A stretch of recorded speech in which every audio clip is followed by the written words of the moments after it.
ଆଜି ଚାଲନ୍ତୁ ଶୁଣିବା ଜହ୍ନମାମୁଁର ଆଉ ଗୋଟିଏ ଗପ, ବଡ଼ କିଏ। ରୁଦ୍ରପୁରର ଜମିଦାର ନାରାୟଣ ସିଂଙ୍କ ଘରେ ପ୍ରତି ସପ୍ତାହରେ ଦିନେ ଏକ ସଭା 3 ଘଣ୍ଟା ଧରି ହୋଇଥାଏ। ଗ୍ରାମର ଭଲମନ୍ଦ ବୁଝିବା ପାଇଁ ଗ୍ରାମର ସବୁ ଭଦ୍ରଲୋକମାନେ ସେଠାରେ ଆସି ଏକତ୍ରିତ ହୁଅନ୍ତି। ଦିନେ ସେଠାରେ ଉପସ୍ଥିତ ଥିବା ଭଦ୍ରମଣ୍ଡଳୀଙ୍କୁ ଜମିଦାର ସାହେବ ପ୍ରଶ୍ନ କଲେ, ଆମ ସମାଜରେ ବୈଦ୍ୟ, ନ୍ୟାୟାଧିପତି, ପୋଲିସ ଆଉ ଅଧିକାରୀ ଏହିପରି ଅନେକ ଅଛନ୍ତି। ସେମାନଙ୍କ ମଧ୍ୟରେ ବଡ଼ କିଏ?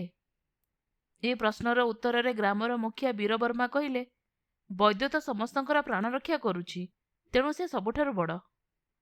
କିନ୍ତୁ ଗ୍ରାମର ପ୍ରଧାନ ଚାଷୀ କହିଲେ, ନା, ନ୍ୟାୟ ବିଚାର କରୁଥିବା ନ୍ୟାୟାଧିପତି ଉପରେ ଧର୍ମ ଓ ଅଧର୍ମ ଉଭୟ ନିର୍ଭର କରୁଛି। ତେଣୁ ନ୍ୟାୟରେ ଚଳିବାକୁ ହେଲେ ତାଙ୍କୁ ନିଜ ବନ୍ଧୁବାନ୍ଧବ ଆଉ ପ୍ରିୟ ଲୋକଙ୍କୁ ମଧ୍ୟ ଦଣ୍ଡ ଦେବାକୁ ପଡ଼ୁଛି। ତେଣୁ ସେ ହିଁ ସବୁଠାରୁ ବଡ଼।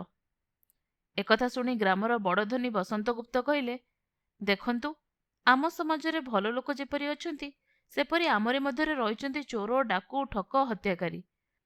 ସେସବୁ ଦୁଷ୍ଟମାନଙ୍କୁ ଧରିବା ଲୋକ ପୋଲିସ ଅଫିସର ମୋ ମତରେ ବଡ଼।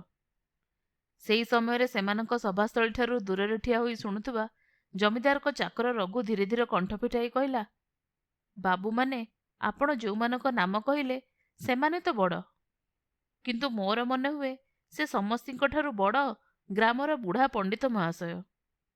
ଏକଥା ଶୁଣି ସମସ୍ତେ ତା ଆଡ଼କୁ ଚାହିଁ ହସିଲେ। ତାପରେ ଜମିଦାର ପଚାରିଲେ, ଆରେ ରଘୁ, ଯେତେବେଳେ ଆମ ଗ୍ରାମର ପ୍ରଧାନ ଭଦ୍ରଲୋକମାନେ ଅନ୍ୟମାନଙ୍କୁ ଏତେ ମୂଲ୍ୟ ଦେଉଛନ୍ତି, ତ ଆଖିରେ ବୁଢ଼ା ପଣ୍ଡିତ ଦୀନଦୟାଲ କାହିଁକି ଏତେ ବଡ଼ ବୋଲି ମନେ ହେଲେ? ଏକଥା ଶୁଣି ପ୍ରଥମେ ରଘୁ ଆଶ୍ଚର୍ଯ୍ୟ ହେଲା, ପରେ କହିଲା, କୌଣସି ବାଦ ବିବାଦ ପାଇଁ ମୁଁ ଏକଥା କହିନାହିଁ। ମୁଁ ସବୁଦିନେ ସାନବାବୁଙ୍କୁ ପଣ୍ଡିତଙ୍କ ପାଖରେ ଛାଡ଼ିବାକୁ ଯାଏ।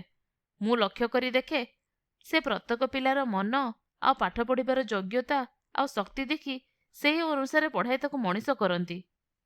ପୋଲିସ ସିନା ଚୋରକୁ ଧରେ, କିନ୍ତୁ ତାଙ୍କଠାରୁ ବିଦ୍ୟା ଶିକ୍ଷା କଲେ କେହି ଚୋର ହେବେ ବି ନାହିଁ। ନ୍ୟାୟ ଅଧିକାରୀ କଥା କହିଲେ ଯେ, ତାଙ୍କ ପାଖରେ ଯେତେ ପିଲା ପଢ଼ୁଛନ୍ତି, ଗରିବ ନା ବଡ଼ ଲୋକ, ସମସ୍ତଙ୍କୁ ସେ ସମାନ ଦୃଷ୍ଟିରେ ଦେଖନ୍ତି। ଯିଏ ଦୁଷ୍ଟାମି କରେ ତାକୁ ଗାଳି ଦିଅନ୍ତି। ତା ଛଡ଼ା ନ୍ୟାୟାଧିକାରୀ ବା ପୋଲିସ ଇତ୍ୟାଦିଙ୍କୁ ନ୍ୟାୟ ଶିଖାଇଲା କିଏ? ସବୁକିଛି ସେଇଠାରୁ ହିଁ ଆରମ୍ଭ। ରଘୁ କଥାକୁ ସମସ୍ତେ ପସନ୍ଦ କଲେ ଆଉ ପ୍ରଶଂସା କଲେ। ସେହିଦିନ ଗାଁର ଭଦ୍ରଲୋକମାନଙ୍କ ସଭାରେ ବିଚାର କରୁଥିଲେ କି ନୂଆବର୍ଷ ଆରମ୍ଭରେ କେଉଁ ମହାନ ବ୍ୟକ୍ତିକୁ ସମ୍ମାନ ଦିଆଯିବ। ସେ ସମସ୍ୟାର ମଧ୍ୟ ସମାଧାନ ହେଇଗଲା। ସେଥର ନବବର୍ଷର ଉତ୍ସବରେ ପଣ୍ଡିତ ଦୀନଦୟାଲଙ୍କୁ ହିଁ ସବୁଠାରୁ ବଡ଼ ସମ୍ମାନ ଦିଆଗଲା। ଆପଣମାନେ ଶୁଣୁଥିଲେ ଜହ୍ନମାମୁଁର ଗୋଟେ ଗପ, ବଡ଼ କିଏ।